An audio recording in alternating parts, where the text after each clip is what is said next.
కర్మఫలం. రెండు పక్షులు ఒకే చెట్టుపై గూడు కట్టుకొని ఉంటూ ఉన్నాయి. వాటికి రెండు పిల్లలు. ఆడపక్షి మేత సేకరిస్తూ ఉంది. మగపక్షి గూడు వద్ద ఉండి పిల్లల్ని సంరక్షిస్తూ ఉంది. ఇది పక్షుల దినచర్య. ఒకరోజు ఆడపక్షి మేత సేకరిస్తూ వస్తుండగా ఒక గద్ద దాన్ని చూసి దాన్ని చంపుకొని తిందామని ఆశపడింది. పక్షిని వెంటాడసాగింది. ఆడపక్షి గద్దను చూసి దానికి దొరకకుండా వేగంగా ఎగరసాగింది. ఆకాశంలో గిరికిళ్ళు కొడుతూ గద్ద నుంచి తప్పించుకొనసాగింది. అయితే గద్ద పక్షిని వెంటాడడం మానలేదు.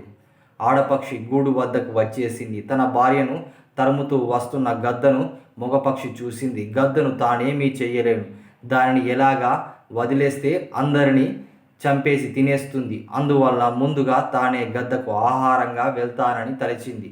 భార్యతో ఇలా అంది, నీవు బతికి ఉంటే పిల్లల్ని పోషించు, పెద్దవారిని చెయ్యు, నీ బదులుగా నేను గద్దకు ఆహారంగా వెళ్తానంది.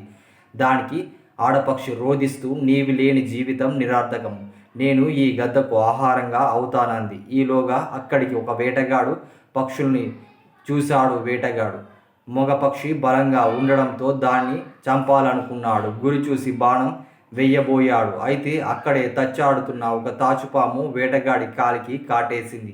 వేటగాడికి దిమ్మ తిరిగిపోయి గురి తప్పింది. గూటి మీదికి రాబోతున్న ఆ గద్దకు వెళ్ళి బాణం తగిలింది. గద్ద గిరికిళ్ళు కొట్టుకుంటూ నేల మీద పడి మరణించింది.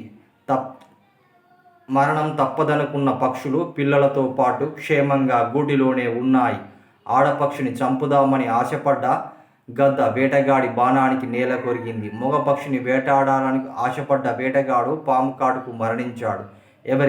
ఎవరి కర్మఫలము వారు అనుభవిస్తారు. నీతి: భగవంతుడు బలహీనులకు మేలు చేస్తాడు.